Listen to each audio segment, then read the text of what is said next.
Comme tous les samedis, c'est le sixième CQFR de la semaine, celui où on répond à toutes vos questions. Mais d'abord, petit big up aux gars du podcast Airball qui nous font justement des big up. Donc à notre tour de leur faire une petite dédicace.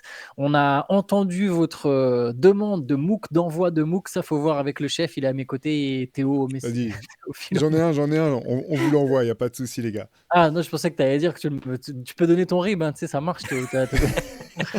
Voilà, Son RIB perso, évidemment. Je vous l'envoie, mais voilà mon RIB. Et Théo, justement, je crois que tu avais un livre à nous présenter, qui n'est pas le MOOC. Ouais, alors déjà le MOOC, malgré tout, il est disponible sur la boutique de Basket Session, mais si vous l'avez déjà commandé et que vous cherchez d'autres lectures sur le basket pour vous ou à offrir, je tiens à préciser qu'il y a donc le nouveau volume de la série des livres 50 stars NBA, donc les 50 stars NBA 2026, signés par Elvis Rocan, à qui on passe le bonjour, qu'on a eu l'opportunité de recevoir à la fois dans le podcast et dans Hoop Culture. Ça sort aux éditions Talent Sport, voilà, donc c'est les 50 plus grands joueurs ou les 50 meilleurs joueurs de la NBA actuelle. Et à chaque fois, il y a un portrait, des stats. On revient sur leur saison précédente et ça permet de se plonger tout simplement dans la saison actuelle. C'est disponible aux éditions Talent Sport, les 50 stars NBA 2026, signés par Elvis Rocan. Voilà. Et Shai, écoute, on te laisse la parole sur les questions. À l'attaque, c'est parti les gars. On commence avec une question de Lucas qui nous dit: en préambule, avant de poser la question, je vous laisse imaginer ma surprise ce week-end quand je suis allé aider l'équipe 2 de mon club et que je me suis retrouvé face à Théo, auquel je dédicace particulièrement cette question. J'avoue avoir pris un malin plaisir, et j'en suis désolé, à le défendre en indiv strict juste parce que j'appréciais son travail. Bien joué à son équipe au passage. Je me permets de te demander le score du match, Théo, parce que j'ai vu la question mais il n'y a pas le score dedans. Est-ce que vous avez gagné? Parce qu'il félicite, mais c'est plus. Oui, on a gagné. Si, je me rappelle qu'on a gagné. On a gagné de, je sais plus, pas beaucoup. On s'est fait peur, mais oui, c'était sympa. C'était sympa ce match. Je me rappelle avoir parlé effectivement avec quelqu'un à la fin. Je sais pas si c'est l'auditeur qui nous envoie la question, qui m'a dit qu'il écoutait les podcasts. C'était très sympa en tout cas. Blague à part, vous savez que c'est un truc qui me hante maintenant que je reviens en France, sans faire le gars égocentrique qui pense que tout le monde va le reconnaître. C'est un truc qui me saoulerait beaucoup. Et j'ai quand même réfléchi, parce que Strasbourg, c'est tout près de l'Allemagne. J'avais quand même regardé des clubs allemands en me disant, je vais pas me faire chier, je vais aller dans le championnat allemand. Mais bref, c'est marrant. Moi, je suis tranquille. Au foot, je suis peinard. Je vous avoue qu'on ne me reconnaît pas, tout va bien. Mais moi, j'ai appris du meilleur parce que j'ai joué avec Rémi Reverchon qui était déjà sur Bein. Donc, tous les matchs, ça avait des gens qui disaient mais c'est lui, c'est pas lui, etc. Qu'on n'osait pas trop aller lui parler à la fin du match. Il était toujours. Je dis non, c'est pas moi. Je m'appelle Jérôme, rien à voir. Non, Rémi avait beaucoup de classe, il faisait ça très bien, donc voilà. Non, c'était marrant, en fait, juste sur l'anecdote, parce que je sais pas si c'est la personne qui a envoyé la question, là, mais il y a un truc qui m'a fait vraiment rire dans ce match, c'est qu'à un moment, je porte un écran, je vous promets, hyper légal. Je bouge pas, mais c'est un vrai écran, quoi. T'es pas censé passer, quoi, sur un joueur dont je pourrais être le père facilement, et qui s'est un peu offusqué du fait que l'écran soit posé solidement. Ouais, il y a faute et tout. Je fais, non, il y a pas faute, je bouge pas. Et ce qui m'a trop fait rire, c'est que son propre coéquipier, pendant que l'action continuait à se dérouler, lui dit mais non, il bougeait pas, je te promets. Et son pote lui dit mais si, il bougeait. Ils ont commencé à se parler l'un l'autre, donc l'un en train de défendre donc la légalité de l'écran que j'avais posé. Ça m'a beaucoup fait rire. Il a dit attends, c'est Théo de Rivers, il est trop propre, c'est pas possible. J'ai pas vu l'action, mais c'est pas possible. Alors si vous savez les fautes que fait Théo. Allez, on passe enfin à la question de Lucas qui nous a envoyé ce petit message. Ne pensez-vous pas que les Golden State Warriors devraient changer quelque chose? J'avoue que c'est une équipe que je suis depuis leur prime et je suis un peu déçu du tournant que ça prend. Il y a peu de place laissée aux jeunes et même si j'adore Curry, Green et Butler, j'ai l'impression qu'il faudrait changer quelque chose pour profiter des dernières années de Curry. Il montre qu'il est toujours capable du meilleur. Je sais qu'ils ont tenté quelque chose avec Butler, mais quelque chose me dérange. Qu'en pensez-vous? Je suis pas sûr de partager l'avis, en fait. Je vois pas trop ce qui pourrait... En fait, je vois pas vraiment ce qui pourrait changer fondamentalement. Dans la façon de jouer, je pense pas. Tant que tu as Stephen Curry et Draymond Green, ça a du sens de jouer comme ça. Et on voit bien, en fait, que les soirs où ça clique, c'est une équipe qui est toujours aussi dangereuse. Ce qui est compliqué, c'est qu'ils peuvent pas rouler sur la ligue comme ils l'ont fait par le passé. c'est pas non plus la même chose quand t'as Stephen Curry et Klay Thompson dans leur prime, c'est pas tout à fait la même chose que quand t'as plus Klay Thompson. En fait, c'est là aussi on voit l'impact qu'il pouvait avoir défensivement, mais aussi offensivement. Quand t'as peut-être les deux meilleurs shooters de l'histoire ensemble dans la même équipe, ça déforme encore plus enfin, ça change encore plus la géométrie du terrain. Euh, je, je sais pas trop. Je pense que je vois- Là, j'ai l'impression que c'est la meilleure option quand même. Ils ont une équipe qui est performante, qui peut être dangereuse, qui sera pas cool à jouer en playoff s'ils sont performants et une équipe où chaque soir, limite, ils peuvent se dire non, on a une vraie chance de gagner chaque soir. J'ai du mal à voir un meilleur scénario pour la fin de saison, la fin de carrière, pardon, de Stephen Curry. Ouais, je pense qu'ils ont déjà changé quelque chose. C'était en faisant Mm. venir Jimmy Butler. Après, maintenant, il faut définir ce que ça veut dire changer quelque chose. Steve Kerr, il est déjà en train de changer des choses. Il a rechangé son 5 majeur. Il a finalement décidé que Kuminga n'était plus le quatrième titulaire de l'équipe et que maintenant, ça allait tourner Moses Moody, Quinton Post, etc. Et d'ailleurs, ça relance toutes les rumeurs. Kuminga, il serait apparemment frustré d'être à nouveau le bouc émissaire. Il va se retrouver à nouveau avec un temps de jeu fluctuant, un rôle fluctuant. Il sort du banc. Peut-être que lui, ça pourrait être un des vecteurs de changement. Ça peut être éventuellement son transfert qui recommence un peu. Enfin, ça revient sur le tapis. Mais dans l'idée, je dirais comme Théo, si changer quelque chose, on parle de l'effectif. Il y a deux gars qui touchent plus de 50 millions. Hein, tu peux pas trop. Je pense pas qu'ils vont transférer Draymond Green. Déjà parce qu'il aura jamais autant de valeur auprès d'une autre franchise que de Golden State, et parce que pour le principe, maintenant, Draymond Green et Stephen Curry vont aller au bout de leur contrat ensemble. Peut-être que Green il signera ailleurs une fois free agent. Voilà, mais je serais pas surpris que les deux terminent ensemble aux Warriors et que l'idée c'est juste d'être compétitif, comme a dit Théo, d'arriver avec une équipe en forme en se disant bah voilà, sur cette série de playoffs on a une chance de gagner. Si on gagne tant mieux, si on gagne pas on tombait sur plus fort, mais au moins on était compétitif. J'allais dire que j'ai l'impression que leur objectif, c'est les playoffs justement, qui vont être un peu, naviguer à vue un peu en saison avec des matchs où ils reposent beaucoup de monde. On voit qu'ils les mettent tous au repos quasiment en même temps à chaque fois. Il y a aussi des blessures ici et là, mais j'ai l'impression que c'est l'équipe qui, si elle est pas trop mal placée et qu'elle arrive à se qualifier en playoffs sans perdre trop de plumes, ouais, c'est comme vous avez dit, elle va être dangereuse. Personne n'a envie de les affronter et ce sera dangereux. Mais je pense que la marge de manœuvre, elle est réduite. Au bout d'un moment, Kuminga en bouc émissaire, ça va 2 minutes. Je pense qu'il faut trader-le ou le trader pas, mais il faut prendre une décision à un moment et pas à chaque fois se dire bon bah c'est parce qu'il est dans le 5 ou c'est parce qu'il est pas dans le 5. Enfin, tu vois, je suis pas forcément un joueur dont je suis ultra fan, mais je trouve que c'est un peu réducteur de se dire que c'est la variable qui change les résultats des Warriors. Moi, je les attends en playoff quand même. Je donnerai mon avis définitif sur cette équipe au moment où on connaîtra son adversaire au premier tour, si cette équipe va en playoff, évidemment. Steve Kerr, tu sens un petit peu le gars qui a connu des effectifs plus profonds et des jours meilleurs et qui est un peu saoulé de pas trouver tu vois, quand tu vois Ouais. Podziemski qui est sorti du banc maintenant, enfin qui est sorti du 5 puis maintenant qui sort du banc, Kuminga maintenant, tu sens un peu, j'imagine, le manque de patience d'un coach qui se dit mais il n'y en a pas un qui est capable de tenir la baraque pour être titulaire dans cette équipe et du coup qui essaye un peu tout ce qu'il a sous la main, mais ouais, c'est plus les mêmes Warriors forcément. Question de Lilian qui concerne les box scores. Je voulais savoir ce que vous regardez dans les box scores, dans quel ordre et ce à quoi vous accordez le plus d'importance, aussi bien pour les box scores collectifs qu'individuels. Je sais que ça ne raconte pas tout d'un match, mais en quoi est-ce que cela vous donne des bonnes indications sur la performance d'un joueur ou d'une équipe? Je regarde, qu'est-ce que je regarde en premier? Les points quand même. Hein. Je pense d'abord les points. Je regarde T'es un qui a mis scoreur, des... c'est pour ça, t'es un Non, mais scoreur. qui a mis des points. Mais non, mais vraiment tout premier, le tout premier truc que Ouais, tu cherches à avoir, c'est quand même les bien points sûr. qui a marqué des points. Après, tu regardes tout après. C'est rebond, passe, contre, interception, l'adresse, le plus-minus, les minutes aussi. Je regarde un peu tout ça, mais je fais pas des grandes lectures du box score, moi, pour être très sincère. Je suis pas. Bah, euh, si tu as regardé le match, a priori, c'est moins problématique. Là, je pense que Ouais, ça part mais même peut-être si j'ai de, pas voilà, de regardé. quand ouais. Quand j'ai pas regardé, bah, bien sûr, je regarde le box score, mais ce que je veux dire, c'est que euh, j'essaye de rien ou de pas trop, parce que bien sûr, des fois dans le CQFR on le fait, et moi le premier, et je le dis, tu Mmh. vois, en plus quand je le fais, mais j'essaie de pas trop interpréter le box score. Au-delà de la performance brute, c'est pour ça que les points, les rebonds, les passes, c'est plus simple, quoi. C'est pas pour rien que c'est les trois premières catégories statistiques. Mais après, sinon, je sais pas, tu sais, tu lis le résumé, tu regardes le résumé vidéo, mais ouais, voilà. Je pense que j'ai résumé. À toi, Théo, pardon.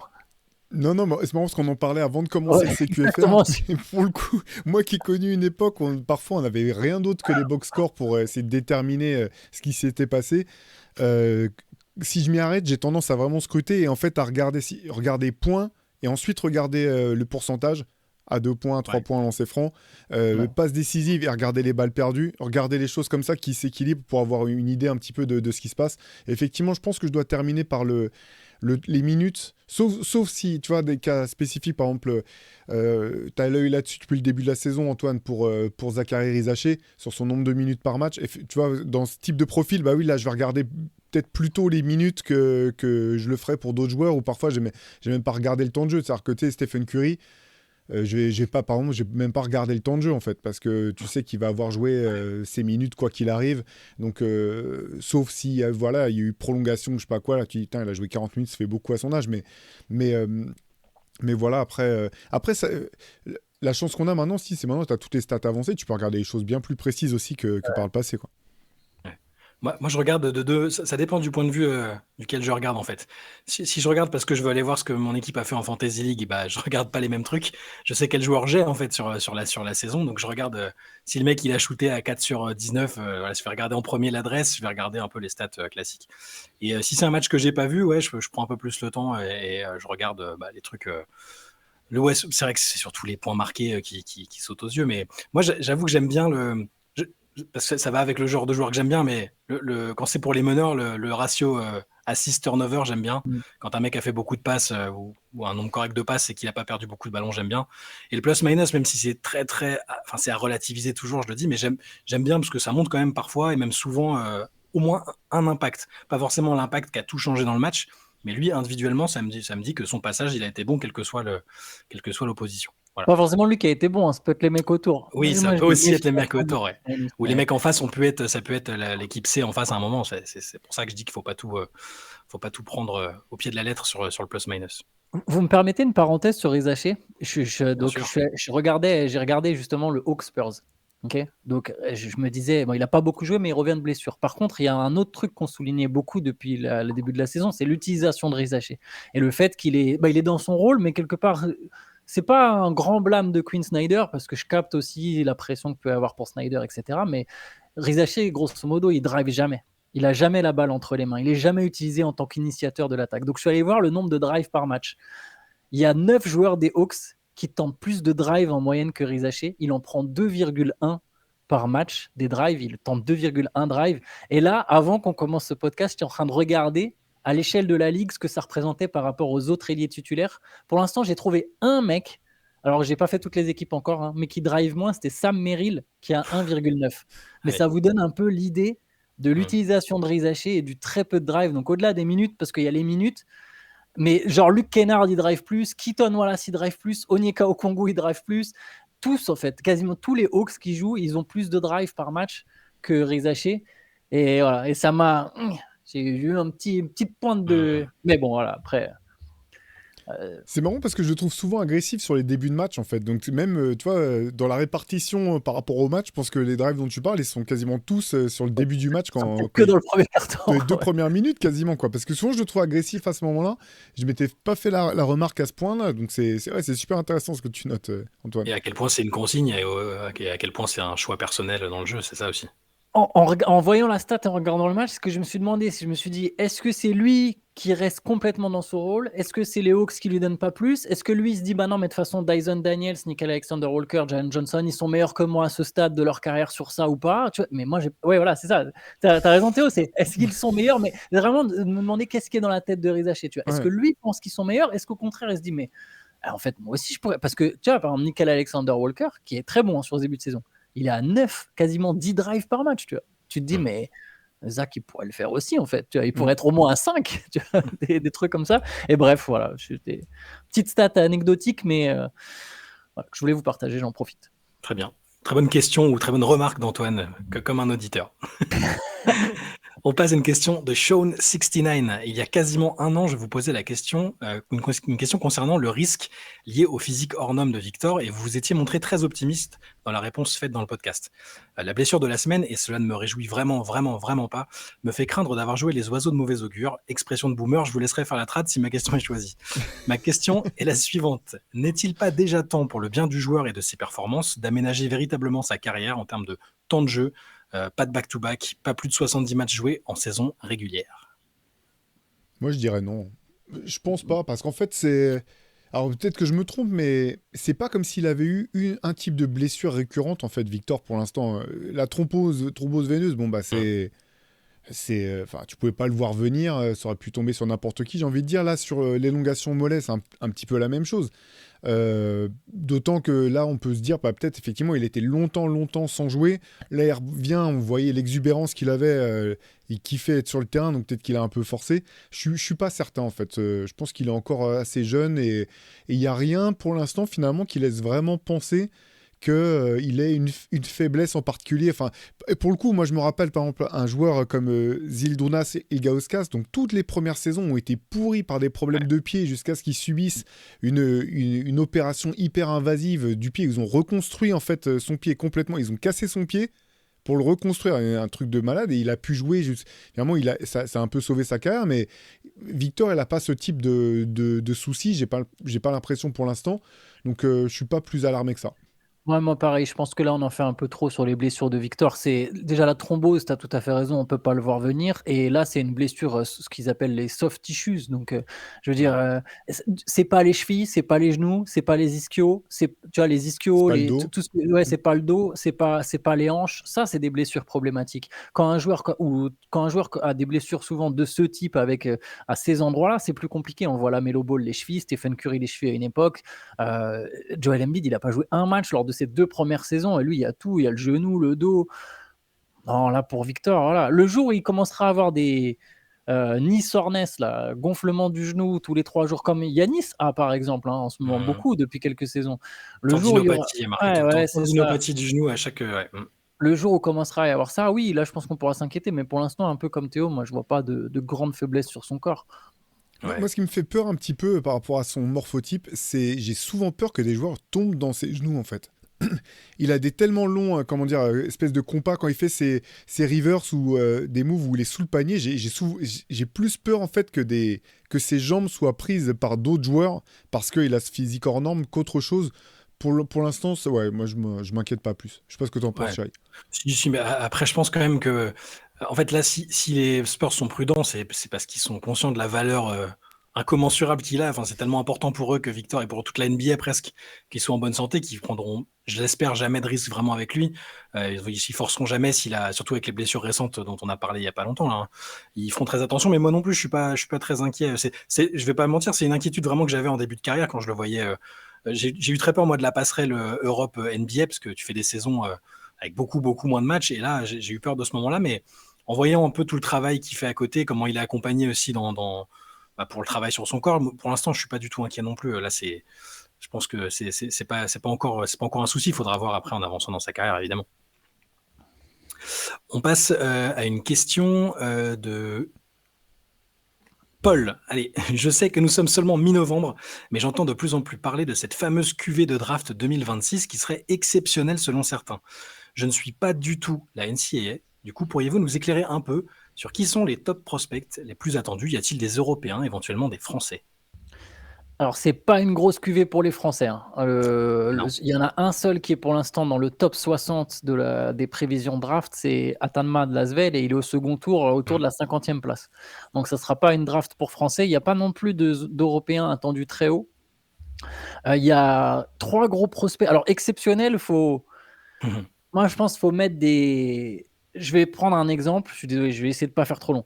La draft 2014, que tu connais bien, Shai, quand elle est annoncée, voilà, il y a plein de prospects très intrigants. C'est-à-dire il y en a 3 à la bataille pour le first pick, exactement pareil. Jabari Parker, Andrew Wiggins, Joel Embiid. Alors Embiid est bel et bien devenu un MVP, mais Wiggins et Parker, aucun des deux a été vraiment le franchise player d'une équipe, hein. Ensuite, derrière, on avait plein de joueurs annoncés très forts: Marcus Smart, Julius Randle, Dante Exum. Ouais. Ça, là, je pense que j'ai cité les 6 premiers picks. il y en a aucun de ces 6-là qui est vraiment un franchise player à part Embiid. Et pourtant, tu vois, on aurait pu dire la même chose. Ah, si tu pioches jusqu'en 5e, tu vas avoir un très bon joueur. Là, en 2026, oui, il y a des joueurs qui font rêver. Il y en a 3 qui sont présentés tout de suite comme des All-Stars, mais ils ont tous quand même des petites lacunes, des petits trucs où tu te dis, c'est pas sûr que ça sera vraiment, vraiment une superstar. Je peux vous donner les noms, après Tu je te peux laisse les la parole. présenter, ouais, c'est ça, Ouais. ce que j'allais dire, ouais. Celui qui est annoncé en 1, c'est Darin Peterson. Je pense que c'est parce que c'est celui qui a le moins de failles perceptibles aujourd'hui. Il est rapide, il shoot, il a du dribble, il a du drive, il est athlétique, il est long. Il est présenté quand même comme le meilleur arrière depuis Derrick Rose. Je trouve ça très fort. Alors on C'est la verra pression, s'il hein. tient, mais ouais, parce qu'Anthony Edwards est quand même super fort. C'était le meilleur arrière américain depuis Derrick Rose. C'est-à-dire que c'est plus fort qu'Edwards. Voilà, faut se méfier un petit peu, mais il est effectivement très bon. Il y a Eji Dibansa qui est un ailier super athlétique, qui est voilà, lui les questions ça va être un peu sur le shoot, tout ça, mais c'est quand même un prospect très intriguant qui peut aussi être pris en premier. Et il y a Cam Boozer qui est je pense, le plus abouti aujourd'hui, mais qui est justement aussi par sa faiblesse, c'est qu'il est le plus abouti physiquement aujourd'hui et que tu ne sais pas exactement comment ça va passer la transition. Mais voilà, ça c'est les 3 candidats au first pick. Et après, je dirais qu'il y a 3 joueurs avec une grosse cote. C'est Caleb Wilson de North Carolina, qui est un sacré athlète, long, athlétique, etc. C'est ton poulain, ça. Lui, c'est mon chouchou. Il y a Nate Ament, ou Arment, je ne sais plus exactement comment c'est son nom de famille. Et il y a Michael Brown. C'est Michael son prénom? Michael, ouais. Michael Brown Jr. Michael, ouais. Ouais. Donc ça, c'est les 6 gros, les 6 gros prospects. C'est 3 et 3. C'est plutôt 3 et 3 en réalité. Il y a 2 tiers quand même. Donc ça fait, effectivement, si tu pioches en 5, tu peux te dire, ah bah j'ai un joueur qui a l'air plus que correct, quoi. Ouais, c'est ça. Et puis il y a quelques joueurs aussi qui ne sont pas présentés avant et qui viennent en deuxième année, qui vont. En fait, cette QV, pour l'instant, on refera des podcasts sans doute sans centrer dessus, hein, mais elle a l'air un peu profonde. Celle de l'année dernière, enfin la précédente, celle où Zachary Zaché est numéro 1. On savait d'entrée qu'il y avait a priori pas de mec qui allait tout de suite être une superstar dans la ligue. Là, sur celle-là, on se dit qu'il y a quand même, voilà, il y a du monde en tout cas. Le talent est très très visible dans des universités quand même assez référencées. Tu vois, Darin Peterson, c'est Kansas. Bon, Dibansa, c'est BYU, mais bon, moi, tu sais, on en reparlera aussi, mais c'est vraiment celui que je préfère pour l'instant. La fluidité athlétique et tout, je pense que ça va être un joueur autour duquel une équipe va pouvoir construire son attaque et tout ça. Et Boozer, Duke, voilà, c'est quand même un très très bon système de formation. C'est une QV qui est profonde, il y a du talent. Je ne sais pas si ce sera la meilleure depuis X temps, s'il y a un joueur qui sera le meilleur depuis Derrick Rose, depuis machin, mais elle est assez excitante. Voilà. On peut au moins vous dire ça à l'heure qu'il est. On peut passer à une autre question, du coup, sauf si Théo, tu veux ajouter quelque chose à ce sujet. Non, il est bien trop tôt dans la saison pour que j'ai un avis sur tous ces prospects. Je vous avoue que là, autant par le passé, je suivais la NCAA quand même plus assidûment. Là, comme les mecs restent qu'un an, en gros, tant qu'on est encore dans l'année civile précédente, je ne me suis pas penché du tout sur la question. Très bien. On passe à une question de Quentin. Je voulais vous remercier pour la qualité de votre travail. Je suis récemment arrivé aux États-Unis et vos podcasts sont devenus indispensables pour rythmer mes trajets entre New York et le New Jersey. J'ai toujours suivi la NBA de loin, mais maintenant que je suis sur place, je m'y intéresse plus sérieusement et j'apprécie vos analyses. J'ai une question concernant le tanking. J'aimerais comprendre comment cette stratégie est réellement mise en œuvre, en interne. S'agit-il d'une décision officielle communiquée au staff, aux joueurs et aux équipes administratives du club ? Ou est-ce que ça se passe autrement ? Je comprends que cette décision n'est pas toujours prise dès le début de la saison, mais plutôt après avoir évalué les premiers résultats et le potentiel de l'effectif. Cependant, comment une saison se déroule-t-elle concrètement pour une équipe qui tank ? Quel est l'impact de cette démarche sur l'organisation ? Auriez-vous des exemples récents ou non d'équipes qui ont réussi à tanker et à se reconstruire rapidement ? En fait, il y a plein de manières différentes de tanker. Hein. Il y a la méthode Sixers qui a consisté longtemps à construire ton effectif avec uniquement des joueurs qui ne sont pas au niveau pour pouvoir être performants. Hein. Les années Saminki, c'était beaucoup ça. Il y a les scénarios où la saison est pas... T'as pas prévu de tanker, mais il se passe quelque chose, soit la mayonnaise prend pas, soit tu as 1 ou 2 joueurs majeurs qui se blessent tôt dans la saison, et du coup, tu pars dans une spirale et tu dis, bon, tant qu'à ce qu'on soit mauvais, ça sert à rien que ces mecs-là reviennent trop tôt. Donc on va leur dire de rester chez eux jusqu'à la fin de l'année. Il y a parfois des mecs à qui tu dis de rester chez eux, hein, comme les Suns avaient fait ça avec Eric Bledsoe, même si je sais pas s'il aurait forcément beaucoup aidé l'équipe à gagner plus de matchs s'il avait été là. Bref, j'ai l'impression qu'il y a plusieurs manières de faire. Et il y a aussi les équipes en reconstruction, comme On se rappelle du Jazz avant l'arrivée de Will Hardy, sauf même si Will Hardy a un peu perturbé les projets finalement en arrivant à faire trop performer son équipe. Brad Stevens aussi a connu quand même ça, hein, avec les débuts avec Boston où l'effectif était orienté tanking et puis il mettait en place des choses, mais simplement il n'avait pas l'effectif pour que ça puisse gagner. J'ai l'impression qu'il y a plusieurs types de fonctionnement, et puis il y a la méthode Dallas Mavericks récemment, là où tu te débarrasses des 5 meilleurs joueurs du monde en disant que tu vas être champion, et puis ça se fait de soi-même. Ouais, ça faisait longtemps. Je pense que évidemment, on nous demande souvent comment ça se passe pour les joueurs. Il n'y a jamais un mec qui vient dire aux joueurs faut Non, perdre ce rien. match, hein. Ça se passe jamais comme ça. Les joueurs essayent jamais de perdre volontairement. Même le coach lui-même n'essaye pas de perdre volontairement. Le discours qu'il peut y avoir, c'est le GM qui peut demander au staff je veux qu'on mette en lumière certains jeunes. Et là, tu sais ce que ça veut dire. Tu sais que ça veut dire que les vétérans, ils vont pas jouer. Les meilleurs vétérans de ton équipe vont pas jouer 30 minutes. Ils vont plutôt être là pour assumer un rôle de mentor et ils vont jouer 15-20 minutes en sortie de banc. Tu vas donner des responsabilités parce qu'il faut pas se mentir. Le fan de sport en général, et moi le premier, aime beaucoup la jeunesse. On est toujours persuadé que les jeunes, vu que c'est tout le potentiel, c'est l'avenir, des fois on les imagine plus forts qu'ils ne le sont. Mais dans cette ligue en NBA, un Drew Eubanks, par exemple, il est meilleur, un Drew Eubanks, hein, il est meilleur que plein de pivots qui viennent d'arriver ou plein de jeunes. Enfin voilà, tu vois, je prends l'exemple avec Maxime Reynaud qui commence à se montrer. Tu sais, je voyais au début, beaucoup avant le début de la saison, Maxime Reynaud, il va jouer, il n'y a personne. Ah si, Drew Eubanks, aujourd'hui, il est bien mieux préparé que Maxime Reynaud. Donc, je prends cet exemple exprès pour dire, quand tu donnes des ballons aux jeunes et des responsabilités aux jeunes, souvent, en fait, ils ne sont pas prêts à gagner dans cette ligue, à part quelques rares exceptions. Au-delà des meilleurs rookies, les autres mecs, tu fais une équipe que avec des gars comme ça, tu vas perdre plein de matchs. Donc ça peut être ça un peu le plan, c'est voilà, faire comprendre au coach, là l'objectif cette saison c'est de développer des jeunes talents, donc leur donner des responsabilités. Puis après, c'est simple, hein, tu transfères tes meilleurs joueurs, tes meilleurs vétérans. Ce qu'il faisait, Saminki, parce que comment il construisait des équipes terribles, c'est que dès qu'il y avait un mec qui était performant, donc ça va leur monter, il le tradait.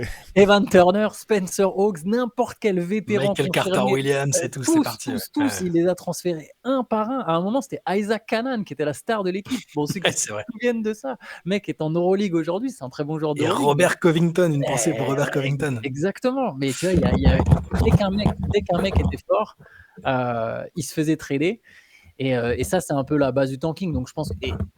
Après, comme a dit Théo, il y a effectivement, quand tu as une star qui se blesse ou quand tes résultats sont mauvais, tu peux changer de direction. Aujourd'hui, les Kings, par exemple, on les voit bien, on les imagine bien. Ils sont en train de faire quand même leur 3e plus mauvais départ de leur histoire, sachant que c'est quand même une équipe qui a fait plein de saisons dégoûtantes. C'est fort. Donc, il y a moyen que cette. Ouais, mais les Kings, faut le dire quand même, c'était pas l'objectif.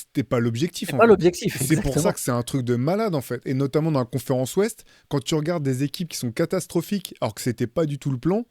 Là, c'est pas du tanking. C'est juste t'es mauvais en fait. C'est pas du tanking.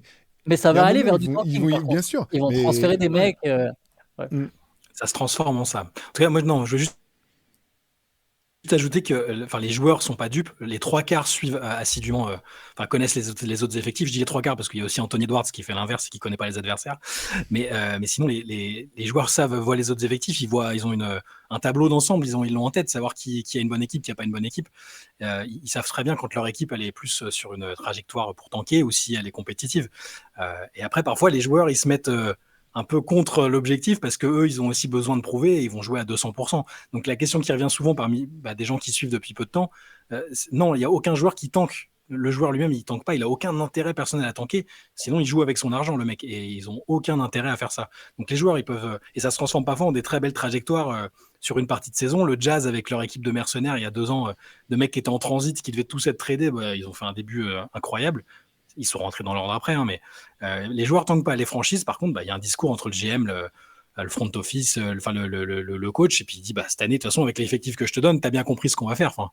Les Nets, Jordi Fernandez, c'est un très très bon coach, mais je pense qu'il est pas dupe. Voilà. Mais les coachs, ils tankent pas non plus. Hein. C'est pour ça que c'est parce que eux, c'est des tarés. Oui. Ils jouent aussi leur avenir. Ils jouent leur thune aussi, d'ailleurs. Et puis en fait, ils sont programmés comme les joueurs pour être des compétiteurs acharnés. Tu n'arrives pas en NBA si tu n'as pas un côté, à moins d'être une exception faite de certains big men, je me permets, mais t'arrives pas en NBA si t'es pas un compétiteur farouche, en fait, parce que les places, elles sont trop rares. Et en fait, la grosse difficulté quand t'as des coachs comme Jordi Fernandez, Will Hardy, Brad Stevens au début, c'est qu'eux, ils veulent gagner tous les matchs, en fait. Donc, il faut que le management arrive à leur faire comprendre. Bien sûr, tu veux gagner les matchs, mais l'objectif, c'est pas ça. Et c'est ce que tu disais, Antoine, là, sur le développement des joueurs, parce que ça, c'est un objectif qui est concret aussi pour les coachs. De se dire, bah, ces jeunes-là, à la fin de l'année, on a une grille d'évaluation et ils doivent être passés de... Ou au moins, l'objectif, c'est qu'ils aient progressé dans tous ces axes-là, ou qu'on ait pu voir vraiment s'ils sont capables de progresser sur ces axes-là, pour qu'on puisse en plus les réévaluer, parce que tu es obligé de donner des objectifs. Et j'avais lu, alors, je sais plus quel joueur racontait ça, mais c'était assez intéressant. Il parlait, un mec passé par les Sixers qui avait tanké avec Brett Brown, et qui rendait hommage à Brett Brown en disant, non mais ce qui était cool, c'était que lui, tous les entraînements, il arrivait à faire en sorte que on ait des objectifs, tu vois, qu'il y a un aspect compétitif dans les entraînements, que ce soit pas rébarbatif, ou parce que quand tu enchaînes défaite sur défaite sur défaite, quel que soit ton niveau, et que pour la plupart de ces mecs-là, en fait, ils ont passé leur vie à gagner, en fait, notamment les jeunes. Ils arrivent en NBA, ils captent pas ce qui se passe, quoi. Ils jouent plus de matchs qu'ils n'en ont jamais joué dans une saison, et la plupart, même pas à la mi-saison, ils ont perdu plus de matchs que dans toute leur vie, quoi. Et donc, Ce qu'a dit Cooper Flag là, il y a quelques jours, il a dit qu'il a déjà plus perdu que dans tout le reste de sa vie. Mais en fait, c'est hyper violent en fait pour psychologiquement ce genre de choses. Et c'est là que c'est important. Et c'est là aussi qu'on voit finalement les équipes qui savent faire ça. Et Boston, faut rendre hommage à Brad Stevens. En fait, il a vraiment fait de l'excellent travail parce qu'en fait, le succès que les Celtics ont connu après, sans lui, c'est quand même lui qui avait commencé c'est lui qui avait jeté les bases, en fait, quand même, d'une culture. Je sais que le terme est un peu dévoyé maintenant, mais il y a une culture quand même, un apprentissage des choses. Et je suis pas sûr que ça aurait pu... Enfin, bien sûr, d'autres coachs que Brad Stevens auraient pu le faire, mais c'est assez fort et assez remarquable. Et comme vous le disiez, enfin, vous le disiez tous les deux, là, c'est une ligue qui est basée sur les statistiques, et pour les coachs aussi, hein. Fin de carrière, on va regarder pourcentage de victoires, nombre de victoires, etc. Tous ces trucs-là, ça compte. Quand tu rentres au Hall of Fame pour les coachs, la première chose, c'est, je vais le dire honnêtement, hein, la première façon de rentrer au Hall of Fame pour un coach, c'est la longévité. C'est le nombre de matchs que tu as coaché. Voilà. Nombre de victoires, nombre de matchs coachés. Et tu parlais de Brett Brown, avant d'être dans l'équipe de coacher les Sixers, c'était un assistant aux Spurs, donc la victoire, il connaît aussi, tu vois. Au moment où il prend le truc, et là, donc pour lui aussi, c'est un ajustement qui est pas simple. Et dans les exemples, puisqu'on nous demandait, je pense qu'on peut peut-être inclure, OKC a tanké quand même pendant deux grosses saisons, avec des effectifs assez dingues qui étaient mis sur le terrain. Et ça n'a pas duré longtemps, mais ça a permis de développer des joueurs aussi. Les Lugensdort et compagnie, ils ont fait leur début en NBA dans des équipes comme ça, mais ils ont eu du temps de jeu. Ils étaient coachés par le même mec qui coachait Angélique. Enfin, voilà. Et je repensais au sketch des inconnus, on l'a déjà fait, mais il y a le bon tanker et le mauvais tanker. C'est un peu ça.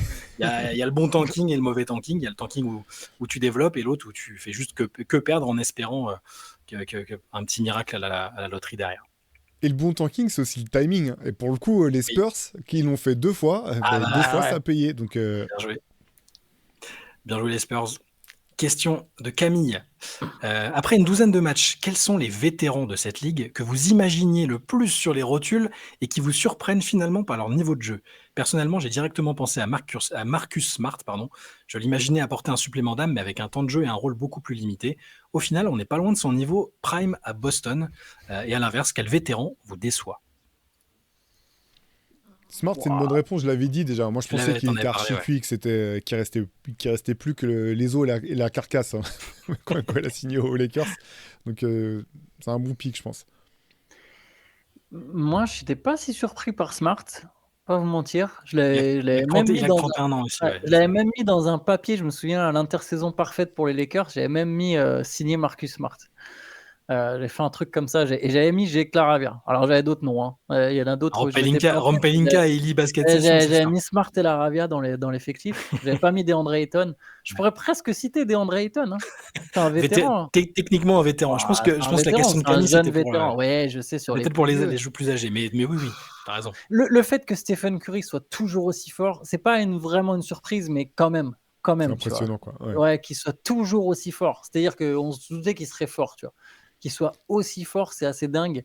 Et Pour vétéran Curry, qui... je me permets de préciser pour Curry, parce que j'en parlais avec un coéquipier hier, là. Ce que je trouve assez fantastique pour Stephen Curry, c'est la joie qu'il a de jouer, en fait.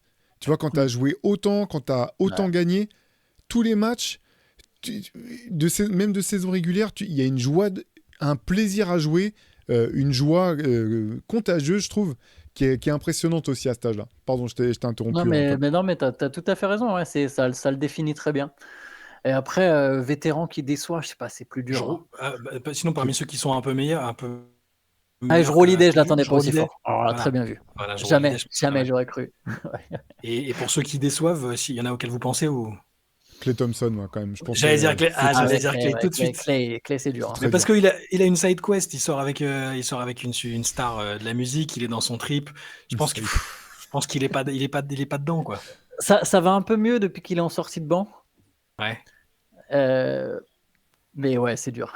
C'est Clay, c'est une bonne réponse. Après, la question, c'est est-ce que s'il est ailleurs, est-ce qu'il s'il rejoue dans un truc un peu plus fonctionnel, est-ce que ça se passe bien ou pas? C'est surtout ça. Mais ouais, bah, après, qu'est-ce qu'on attendait des Mavs aussi? C'est ça le truc. Mais Clay, c'est pas fou depuis Le qu'il est parti titre, des Warriors. Le titre, bien sûr.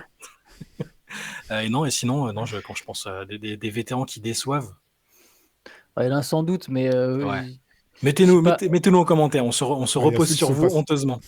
il y a ceux qui sont pas sur le terrain, hein. Kawhi, Ouais, Joel voilà, c'est Embiid. Ah ça. ouais.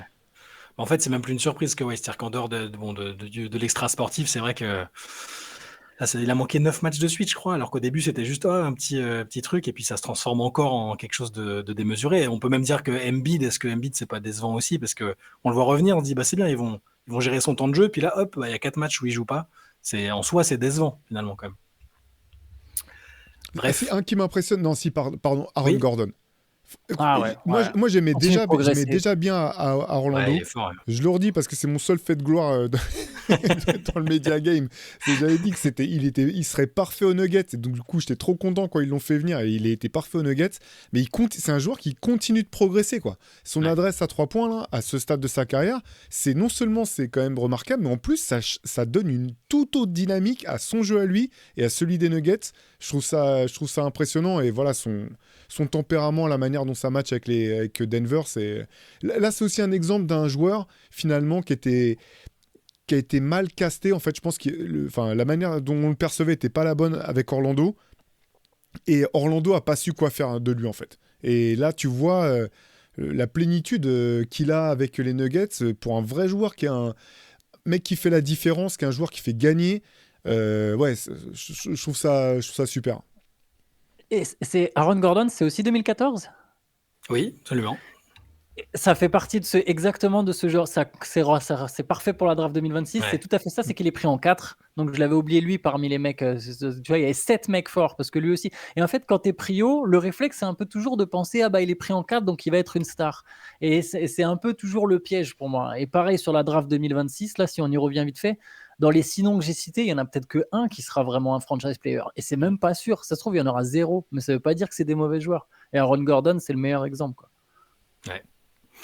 Après, oui, ça dépend aussi de là où c'est des joueurs qui ont besoin du contexte parfait. Orlando, c'était peut-être pas le bon truc. À un moment, il était comparé, je sais plus si je me perds dans la temporalité, mais est-ce que c'était Scott Skiles ou Frank Vogel qui avait dit il doit devenir Paul George, en gros. Il avait vraiment cité c'est notre Paul George, il doit devenir Paul George. Alors, au final, il est presque plus impactant aujourd'hui que Paul George dans l'équipe dans laquelle il se trouve. Donc, c'était pas une vision si dingue, mais je pense qu'elle dépend comme beaucoup du contexte pour Aaron Gordon. Et effectivement, vétéran super précieux et c'est peut-être le coéquipier le plus précieux de Nikola Jokic finalement, parce que Murray est un peu plus irrégulier, mais Gordon apporte tout le temps. Quoique là, Jamal Murray, pour le coup, Ouais. je vais défendre mon gars sûr, et là, il fait un super début de saison, parce que d'habitude, il est plutôt du Ouais. genre à se réveiller au mois d'avril. Là, il est arrivé déterminé, il veut aller choper une potentielle place au All-Star Game. Tu sens le mec déter. En plus, là, maintenant qu'il est dans les internationaux, il va pouvoir aller la prendre. C'est ça ce que j'allais dire. Allez, question de Vincent. Question simple, qui développe un peu, mais on pourrait s'arrêter à la première phrase. Pourquoi les Kings sont-ils aussi mauvais ? Sur le papier, c'est peut-être pas la meilleure équipe de la ligue, mais il y a quand même pas mal de joueurs de talent. Est-ce qu'il y a un malus Kings lié à la déprime autour de cette équipe qui fait que les joueurs sont systématiquement moins bons là-bas? Est-ce que leurs joueurs sont surcotés, le coaching mauvais? En tout cas, s'ils se décident à tout casser pour reconstruire, ils ont quand même pas mal d'assets qui ont de la valeur et devraient leur permettre de partir rapidement dans la bonne direction s'ils font les bons choix. C'est une fin un peu optimiste quand on connaît les Kings. Ils ont les assets, mais alors... Au final, je me permets de commencer vite fait là-dessus, mais c'est le propriétaire, c'est quand même le dénominateur commun. C'est notre ami Vivek Ranadiv, Stauskas, pour notre ref préféré en matière de draft. C'est quand même le dénominateur commun, si je peux me permettre. Je pense que tu as quasiment tout dit, en fait. Ça part du haut, parce que tu peux pas être catastrophique comme ça dans la durée. Avec des équipes qui n'ont pas de sens.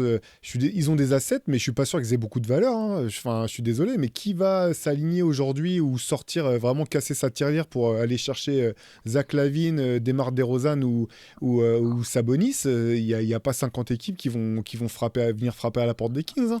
Honnêtement, j'entendais un analyste dire ça dans un podcast et en fait, j'y avais pas pensé, mais il avait trop raison, quoi. Je trouve. Il disait en fait, il faut que Vivek déjà arrête de donner son avis et qu'il accepte que l'équipe soit nulle de manière organique, en fait. C'est pas la peine d'essayer de tout reconstruire à la va-vite. On va être nul pendant 3-4 ans. On va aller choper des choix de draft. Et l'autre problème des Kings, c'est ça, c'est qu'ils sont allés drafter. Ils n'ont pas fait les bons choix. C'est l'équipe qui pourrait avoir Luka Doncic aujourd'hui. Je veux dire, ça commence comme ça, en fait. Ils pourraient avoir Luka Doncic. Et je pense que leur équipe ne serait pas dans la même situation. Donc, ils ont changé le GM ou le président des opérations basket, je ne sais plus. Ça dépend un petit peu, là. Monty McNair, ouais. L'année dernière, c'est plus lui maintenant. La question, c'est maintenant, je pense qu'il faut accepter de manger son pain noir, mais avoir conscience que les choses vont elles peuvent se faire de manière organique, à condition de ne pas vouloir jouer les héros à tout changer du jour au lendemain, parce que ça ne marchera pas. On en revient au tanking, hein. C'est une équipe qui a besoin de tanker en fait et de se reconstruire. Et je vous rejoins, ça part d'en haut, ça c'est sûr. Sacramento. Après, l'effectif, il est pas mauvais sur le papier, mais c'est juste si tu prends les joueurs individuellement en fait. Parce que c'était sûr que ça allait pas être une bonne équipe. Que ça soit aussi nul, non, bien sûr, ça c'est surprenant. On s'attendait pas à ce qu'ils soient à 3-13. Mais aucun d'entre nous a mis les Kings en playoff. Je sais même pas, je crois qu'on les a mis quoi dans trop juste quand dans notre tier list. Dans notre tier list, ouais, trop juste. Ouais. Trop juste, mais ça disait tout quoi. Il y a quand même un problème dans l'évaluation des talents. C'est l'équipe qui a tradé Tyrese Haliburton, qui a tradé De'Aaron Fox, qui a fait venir 2 joueurs qui avaient déjà montré je vais pas dire qu'ils servaient à rien, mais que tu pouvais pas gagner avec eux quand ils étaient ensemble aux Bulls. Je veux dire, DeRozan et Zach LaVine. Je continue de ne pas comprendre l'intérêt d'avoir voulu les réassocier si c'était pas pour, dans la foulée, remettre en place des trades pour changer ton équipe. C'est quand même une franchise qui, aussi, il faut le rappeler, hein, qui est historiquement mal gérée. Pendant très longtemps, ils étaient ex-aequo avec les Clippers comme la pire équipe potentiellement de la NBA. Heureusement, il y a eu cette superbe équipe de la fin des années 90, tout début des années 2000, mais voilà... c'est pour ça je leur dis, mais ça me faisait trop rire quand Christie dit faut mériter le nom qu'il y a sur le jersey. Mais vous êtes les Kings, quoi. Je veux dire, historiquement, vous êtes personne. Je suis hyper dur, mais je pense aussi que c'est une équipe et un propriétaire qui se sont vus trop. Ils ont pensé qu'ils allaient tout révolutionner, qu'ils étaient plus malins que tout le monde, qu'on pouvait jouer la carotte en NBA parce que ça marchait dans les matchs de high school de sa fille en défendant à 4. J'exagère à peine, hein, c'est des vrais coups tout ça. Donc, c'est pas étonnant que ça se passe mal. Et ils ont très mal lu plein de situations. Tu parlais du trade d'Haliburton, je voulais en parler un peu, parce qu'ils ont mal drafté, mais la fois où ils ont bien drafté, ils n'ont pas gardé. Ils n'ont pas gardé le gars, quoi. Ils avaient trouvé un mec qui voulait jouer pour les Kings. Il a dit, je veux incarner, je veux les remonter et tout, mais non. Et je me souviens, certains nous sont tombés dessus quand on trouvait que ce trade était pourri. Tu vois, avec Sabonis. Alors oui, ils ont fait une campagne de playoff, mais quand tu vois la suite derrière... Une, ouais. C'est ça le mot important de la phrase, quoi. Exactement, ils n'ont pas passé le premier tour. Et ils ont très mal lu la situation aussi après cette campagne. Ils se sont vus trop beaux. C'est une année un peu spéciale, en fait, cette année-là. C'est très particulier, donc... Ils ont aussi viré Mike Brown, qui était coach de l'année il y a peu de temps avant. Alors après, on peut dire mérité. Enfin, est-ce que ça avait du sens ou pas? Ça reste ils font des trucs avec les coachs. Si on remonte encore un peu, hein, franchement, ils ont eu Michael Malone quand même. C'est ce que j'allais dire. Qui était le seul coach qui avait réussi un peu à dompter de Marcus Cousins, qui était un talent brut extraordinaire, mais bon, la personnalité est un peu plus difficile à gérer. Ils avaient Michael Malone quand même. Il y a eu des joueurs et des coachs qui sont passés et qui n'ont pas été bien gérés, en plus des choix de draft et tout. personnalité qui était difficile à gérer parce qu'ils l'ont mal géré aussi. Parce qu'ils lui ont laissé faire tout et n'importe quoi, même en allant contre l'avis du coach. C'était Paul Westphal, encore si je ne me trompe pas à l'époque. Ouais. Encore une fois, on en fait beaucoup avec ce concept de culture.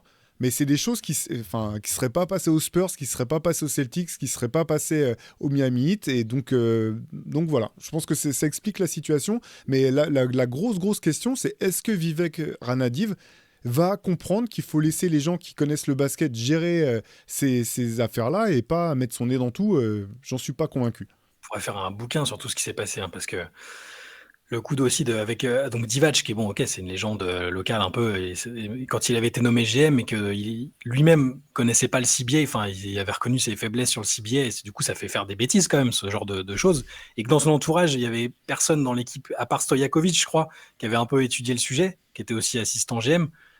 Voilà, ça fait faire des bêtises. Il y a plein de choses comme ça qui font que les Kings, c'est un ensemble de dysfonctionnements qui malheureusement, c'est décevant parce que c'est une équipe qu'on a tous, je pense, bien aimée, cette fameuse équipe, et on se dit, peut-être qu'un jour ils vont redevenir cool. T'as cette espèce d'étincelle qui s'est très très vite éteinte, mais ouais, donc là, la question pourquoi sont-ils mauvais, c'est très long, on peut écrire un livre dessus. Voilà, la réponse à la question. On passe à une question de Nicolas. Pourquoi, d'après vous, contrairement à la WNBA, n'y a-t-il aucun joueur de la NBA ouvertement homosexuel ou bi ? Est-ce que la virilité toxique associée à ce sport, comme dans le foot, reste un problème ? Est-ce que vous avez eu des coéquipiers ou coaché des joueurs ouvertement gays ou secrètement gays ? Spoiler, oui, statistiquement c'est certain. Et comment gérer l'homophobie d'un vestiaire ? C'est impossible que j'ai été le seul petit PD, je cite, de 15 ans, avec des poids aux chevilles en train de sauter dans son salon pour toucher son plafond. Votre podcast m'a réconcilié avec le basket parce que vous ne jouez pas ce jeu-là de l'entrecouille et c'est presque miraculeux vu l'ambiance ailleurs. Pour vos auditeurs gays qui en ont marre de l'homophobie institutionnalisée des playgrounds et des clubs, il existe à Paris une asso et un club de basket LGBTQIA+. Merci d'exister. Alors, pour les prendre tout d'abord, on peut commencer par ce qu'ils notent, c'est sûr. C'est sûr qu'il y a des joueurs homosexuels en NBA, ouais, en Euroleague, partout, comme partout dans la société. Ce qui est sûr aussi, malheureusement, c'est que ça continue à poser problème, dans le sens où, effectivement, il n'y en a pas, à ma connaissance, de joueurs actifs en NBA, en tout cas, qui aient fait leur coming out. Il y avait... Ça remonte, c'était à quoi ? C'était à 15 ans maintenant, Collins. Jason Collins, ouais, c'était juste là, c'était il y a... 2014, moi j'aurais dit 11 ans. C'est 2013, 2014, un truc comme ça. Ouais, quelque chose comme ça. Donc ça remonte parce qu'effectivement, donc, Jason Collins, donc, qui était plus joueur actif au moment où il a fait son coming out. Et donc la question, c'était de savoir justement, il pouvait encore jouer en fait. Et derrière, on s'attendait à ce que la NBA, parce qu'elle est c'est quand même une des ligues de sport masculin aux États-Unis collectif qui est plutôt progressiste, avait à cœur que Jason Collins puisse retrouver une équipe pour le symbole quelque part. Finalement, ça s'est jamais produit. Ça s'est jamais passé. Nous, on avait pu faire une interview de John Amaechi il y a une vingtaine d'années maintenant, un ancien joueur de basket britannique qui avait joué en NBA et qui avait souffert le martyre, en fait, parce que, voilà, notamment quand il jouait au Utah Jazz pour Jerry Sloan, il avait subi tout un tas de brimades, de remarques désobligeantes, etc. Ça reste malheureusement un vrai problème. Ça reste un vrai problème de société. Après, je fais long, puis après je vous laisse la parole. Là, en ce qui concerne des anciens coéquipiers, alors moi j'ai eu 2 anciens coéquipiers qui étaient homosexuels, mais je le savais pas au moment où je jouais avec eux en fait, et personne le savait. Voilà, c'est une fois on jouait plus ensemble depuis longtemps déjà, et puis ils étaient partis, ils sont même partis s'installer autre part. C'est là que, en tout cas moi, que j'ai appris qu'ils étaient ensemble à l'époque, mais c'était manifestement caché. Ça reste toujours plus problématique dans les équipes de garçons. Pour le coup, moi qui ai l'occasion de coacher des équipes de filles, quand c'est le cas, ça pose jamais de problème. Il y a pas de... En tout cas, moi, quand pour les équipes au contact desquelles j'étais, je dis pas que ça peut pas ne pas poser de problème dans certains cas, mais en tout cas, pour moi, il n'y a pas de problème là-dessus. Et pour finir, je pense qu'effectivement, c'est aussi une question d'encadrement. Souvent, comment on encadre des joueurs ou des joueuses, à quel point est-ce qu'on est prêt, parce qu'il parlait de problèmes de vestiaire, mettre ça au premier plan. Et je pense que c'est important. C'est aussi, voilà, c'est des questions... t'as beau être compétiteur, est-ce que tu es prêt à tout sacrifier sur l'autel de la compétition? Alors, c'est facile à dire pour moi, je suis pas un entraîneur professionnel, mais clairement pas. Pour moi, l'humain est au centre d'un projet collectif, donc ces valeurs-là humaines, elles sont extrêmement importantes, mais voilà, je pense que il y a des tas de situations où ça pose encore problème, manifestement. Moi, je pense que ça va pas tarder à arriver, des joueurs ouvertement gays en NBA. Je pense qu'on n'en est pas très loin et tant mieux, quelque part, ça ouvrira des portes.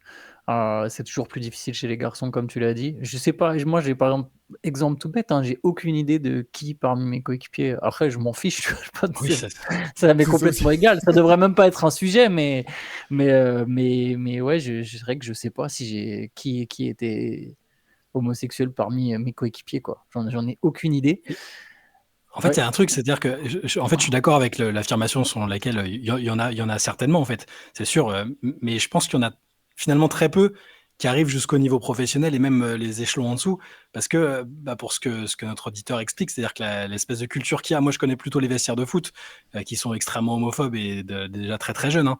Euh, je pense que quand tu sais, même à un jeune âge, que tu es gay et que tu te retrouves dans ce vestiaire-là, entre le vocabulaire utilisé, l'homophobie pas du tout dissimulée, je pense que t'as pas envie d'aller de l'avant, en fait, de continuer comme ça. Et c'est ce qui aussi limite l'accès, je pense, au haut niveau et qu'il y en a peut-être.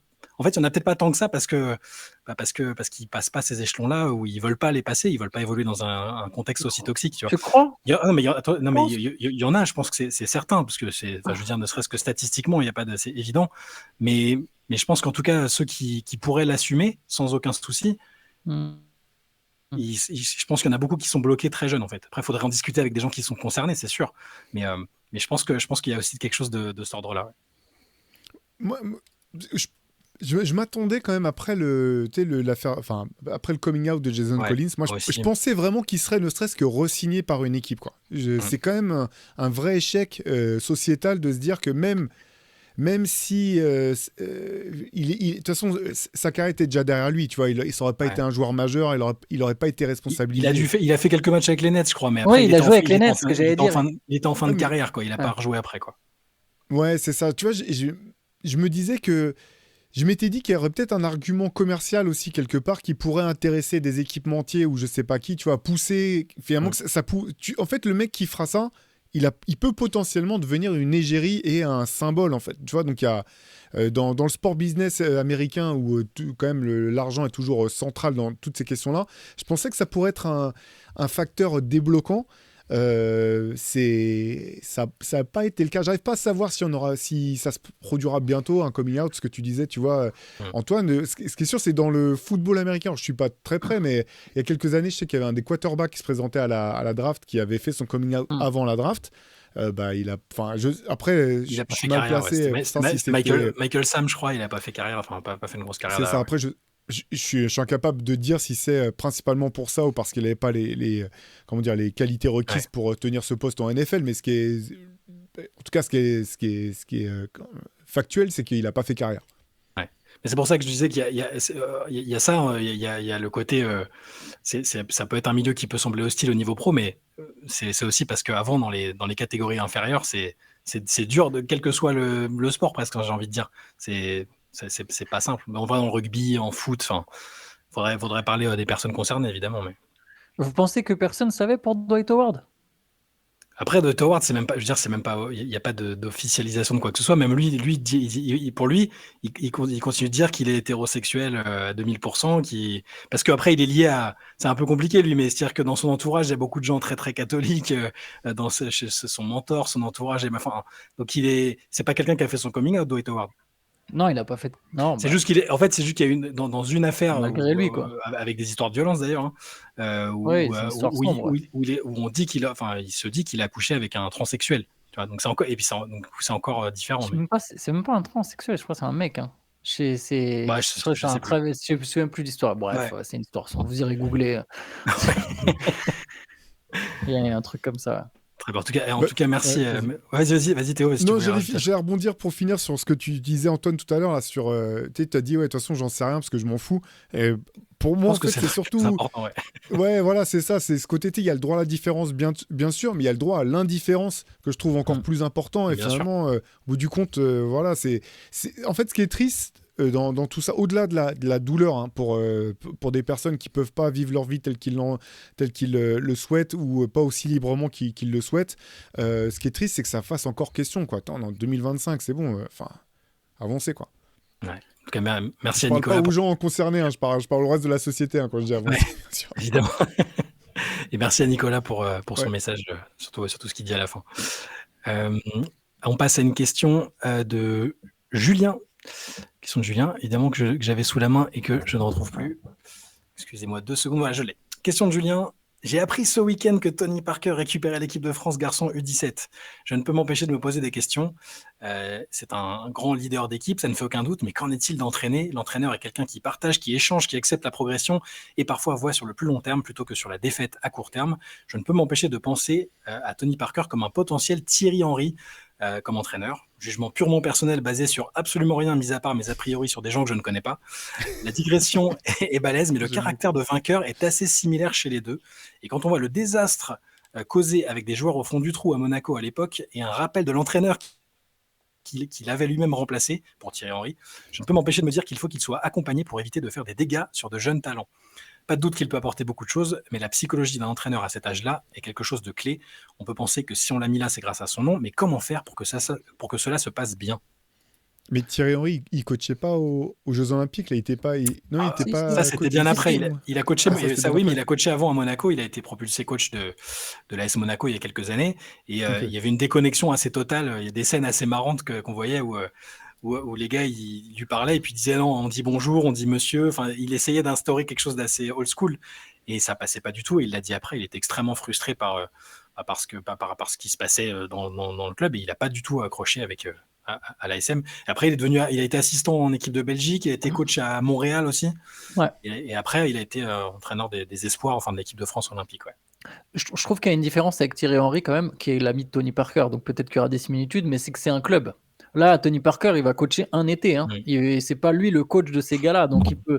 Je réagis surtout sur les dégâts qu'il pourrait éventuellement causer. Bon, bah, un mec qui te coach un été, il te coach qu'un été, c'est pas leur formateur.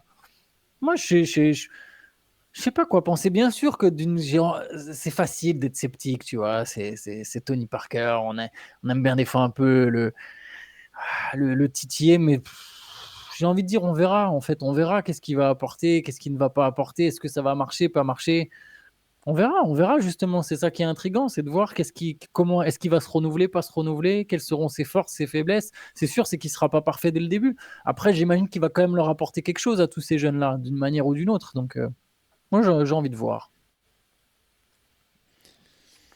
Je suis partagé, en fait. Je suis partagé parce que il n'y a pas tant que ça d'exemples d'anciens grands joueurs qui ont fait des grands coachs et encore moins il y en a encore moins qui ont fait rapidement des grands coachs, en fait. Tu vois, il y a ou des bons coachs, même sans dire grands coachs, des bons coachs. Il y a un processus. Là, je trouve que tout ça va très très vite. Comme tu le dis, je pense pas que tu vas pas faire des dégâts avec une équipe U17. De toute façon, on l'avait dit quand les rumeurs étaient sorties. On avait dit, je pense qu'il aura plus vite fait d'être coach d'une équipe de France que d'une grosse cylindrée, que ce soit en tout cas être coach, que ce soit en Europe ou aux États-Unis, ça se confirme. Ce qui est dur, en fait, ce qui est compliqué à juger pour Tony Parker, c'est on sait comment il fonctionne. Il se fixe des objectifs et il veut les atteindre très vite. Mais finalement, c'est quelqu'un qui se confie peu. Au bout du compte, c'est le basketteur français qui a été le plus médiatisé, mais je suis pas sûr de savoir qui est Tony Parker, en fait, comment il fonctionne, tu vois, fondamentalement.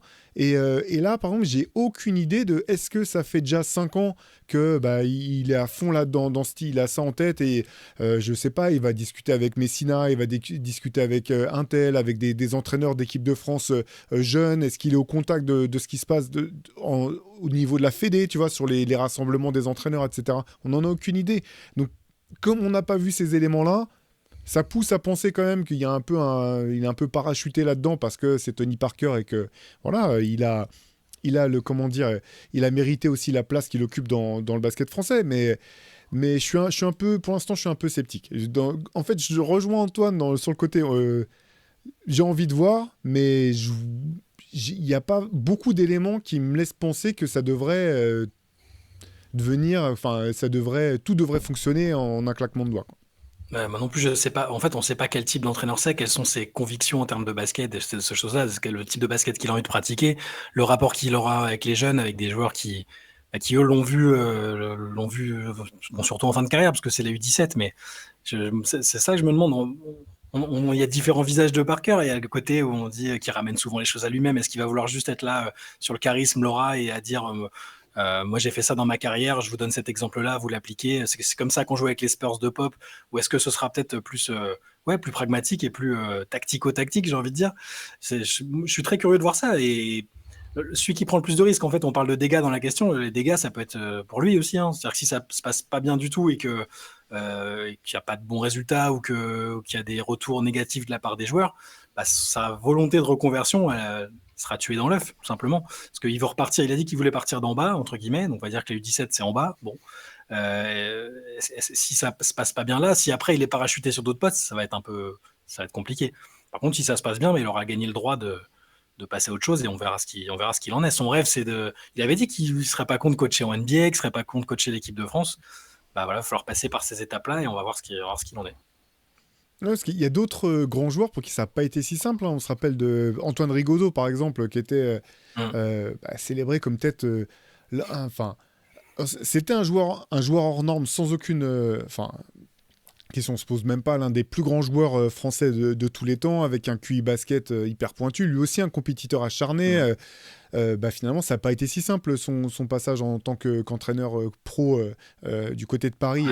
Donc Paris-Levallois, tout ça pour dire que c'est jamais aussi simple que ça. Je pense qu'avec équipe de France U17, il sera quand même bien encadré, avec des assistants qui savent gérer le quotidien en fait de ce type de compétition et aussi le quotidien des entraînements. C'est pas la même chose d'avoir été entraîné et de savoir entraîner. Il y a des époques aussi qui font que les choses changent, que l'apprentissage du jeu change dans sa méthode, dans sa méthodologie. Donc, voilà. Après là où je te rejoins, Antoine, c'est que il n'y a pas de dégâts, quoi. Enfin, t'es U17 aussi, tu peux... Potentiellement, ça se passe mal et des gamins qui auraient peut-être pu espérer faire une médaille font pas de médaille, mais ça se passe aussi parfois avec d'autres entraîneurs qui ont fait tout un cheminement qui est le même. Donc, c'est à suivre. À suivre, effectivement. Dernière question pour aujourd'hui, les gars, question de Clément. Petite question du jour concernant les statistiques, ce qui fera peut-être plaisir à Antoine. Je rebondis à une remarque de Shai sur le CQFR du 13 novembre, où il commence par dire que même les triples-doubles combinés de Victor et Stephen Castle n'ont pas suffi pour vaincre les Warriors. Est-il possible de trouver le pourcentage de victoires des équipes dont un joueur a fait un triple-double? On exclut ceux où il y en a un de part et d'autre, mais ce n'est pas si fréquent. Et plus généralement, je regarde pas mal le lab de Guillaume, notamment son top 100 auquel ont participé Shai et Antoine, et j'ai l'impression que l'analyse est différente de celle des médias classiques, avec des stats très peu mentionnées mais qui semblent pourtant pertinentes, comme l'efficacité relative qui est beaucoup plus mise en valeur que la simple réussite à 3 points. Pourquoi cette stat n'est-elle pas plus souvent exploitée lors des analyses basket alors qu'elle n'est pas si dure à comprendre? L'efficacité relative, c'est quand même, ça revient quand même assez souvent, hein, que ce soit l'effective field goal ou le true percentage, c'est des trucs que les Américains utilisent beaucoup, notamment pour classer les joueurs. Après, moi, l'efficacité, je pense, c'est une part importante de l'évaluation d'un joueur, c'est pas la seule part, en fait. On peut pas toujours blâmer un joueur qui aurait pas une efficacité totale par rapport à...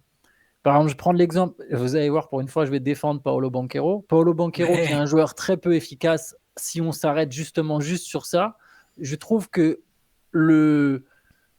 considérer qu'il n'est pas bon ou qu'il n'est pas une star de la ligue parce qu'il n'a pas la même efficacité qu'un Keegan Murray, pour moi, ça n'a pas de sens. Paolo Banchero reste un bien meilleur joueur que Keegan Murray.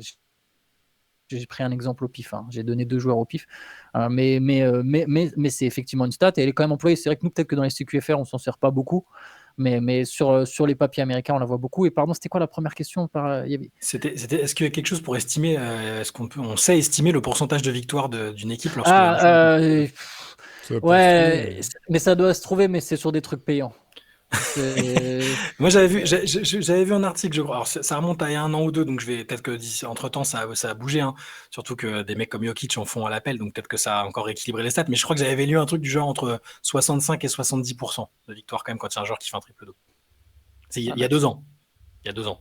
Donc, moi, sinon, sur ces stats-là, ouais. Alors, aux États-Unis, quand on écoute un peu les podcasts ou qu'on lit un peu les articles un peu plus approfondis sur les stats, c'est vrai qu'ils sont, eux, pour le coup, beaucoup plus friands de ça. Mais c'est comme pour tout, hein. Ils sont sur les stats avancées, ils sont peut-être plus attentifs à ça et c'est un peu leur truc. On parlait, il y avait une question la semaine dernière ou celle d'avant sur l'évaluation. Sur l'éval à l'européenne qui est pas utilisée aux États-Unis, donc ça dépend aussi de à qui on s'adresse et de qui fait l'analyse aussi. Je pense qu'il y a ça. Après, c'est vrai que le true shooting ou ce genre de mesures, c'est intéressant quand tu essaies d'analyser le jeu d'un joueur dans la durée, quoi. Match par match, je sais pas si ça a autant d'importance parce qu'il faudrait vraiment pouvoir avoir vu le match en question pour pouvoir évaluer est-ce que c'est qu'il a vraiment voulu prendre ces tirs-là, est-ce que est-ce que c'est la défense qui l'a forcé à prendre ces tirs-là, et si c'est le cas, est-ce que c'est parce que ses autres coéquipiers n'étaient pas au niveau. Enfin, sur un match en particulier, je suis pas sûr que ça ait autant d'intérêt que quand c'est pour évaluer une tendance de fond. Puis c'est comme pour tout, c'est-à-dire que au final, ce qui marche le mieux, c'est l'utilisation de ces stats-là avancées et en même temps le fait de voir les matchs, tout simplement. Tu Bien sûr. peux faire un bon mix entre ton impression personnelle et ce que disent les chiffres. C'est pour ça qu'on dit à chaque fois, tu peux pas juste voir le basket à travers les stats et tu peux pas juste non plus que regarder les matchs et tirer des conclusions. C'est un mix des deux qui est intéressant, en fait. Bah, c'est clair. Ouais, vas-y, Théo. Non, j'allais Vas-y. juste dire, ce qui est marrant, c'est que tu sais, parmi les vieux de la vieille là, qui disaient ouais, mais les analytics, machin, les mecs qui sont que la tête dans les stats, eux, c'est les mêmes qui fustigeaient ça, t'as l'impression que c'est les mêmes qui regardaient pas les matchs non plus. Donc, Tu vois souvent quand c'était Barclay et Shaq, notamment, Barclay arrive un petit peu à changer de son fusil d'épaule, mais Shaq, c'est toujours pareil. Quand tu vois qu'ils connaissent pas la moitié des joueurs dont ils parlent, alors c'est marrant, moi attention, je dis ça en les aimant bien, ils offrent une forme de divertissement, mais quand tu vois Jokic quand il passe sur le plateau d'Amazon, là, qui dit attends, ça fait du bien d'être. En gros, c'est comme ça que je l'ai compris, hein, mais avec des gens qui ont regardé les matchs et qui les analysent sérieusement, tu vois un peu le truc. Et Shaq, il a un regard à lui, hein, il a un ressenti qui est important, une expérience qui est importante. Mais voilà, tu peux pas, s'il regarde pas plein de matchs de joueurs dont il est censé parler, ça complique l'analyse quand même. Ouais, moi j'allais dans votre sens, j'allais dire c'est jamais agréable ceux qui te jurent que par ouais non mais faut regarder et à l'inverse ceux qui jurent que par les stats. Je pense à Kevin Pelton, je pense à Kirk Goldsberry pour citer des Américains. Ça devient dur. Leurs contenus sont lourds parce que tout est expliqué par des index et des fois tu te dis non mais ça n'a pas de sens. Ce qui se passe par la suite te montre que ce que tu racontes n'a pas de sens. Et je pense qu'il faut un mix, voilà, comme tu as dit, des résultats. Est-ce que finalement tu es souvent dans des équipes qui font des résultats? Ça dépend pas que de toi, mais c'est si au bout de... Tiens, un mec comme Sean Battier, qui est partout où il est passé, ça s'est bien passé, ça a des équipes qui ont performé. C'est pas un hasard en fait. Steven Adams, tu vois, il y a des joueurs comme ça, tu te dis, bah ouais, c'est que tu apportes quelque chose. Sur la durée, on voit quand même, il y a une espèce de tendance qui se dégage. Les stats brutes même, et les stats avancées, la personnalité, comment tu te comportes, ton leadership, et après, effectivement, l'impression visuelle. Je pense que le mix de tout ça, c'est ce qui te permet de faire une évaluation d'un joueur. Mais si tu prends que un de ces aspects-là, il te manque toute une partie de l'histoire. Voilà, messieurs, c'était la dernière question pour aujourd'hui. Eh ben parfait, on va s'arrêter là-dessus. Merci à tous de nous avoir envoyé vos questions. De toute façon, n'hésitez pas sur l'adresse cqfr.rivers@gmail.com. On se refera une nouvelle session samedi prochain. Dimanche, Loop Culture et lundi, CQFR du week-end. On reviendra sur tout ce qui s'est passé ce week-end, tout simplement. Allez, bonne journée à tous. Ciao, ciao. Ciao, bonne journée. Ciao.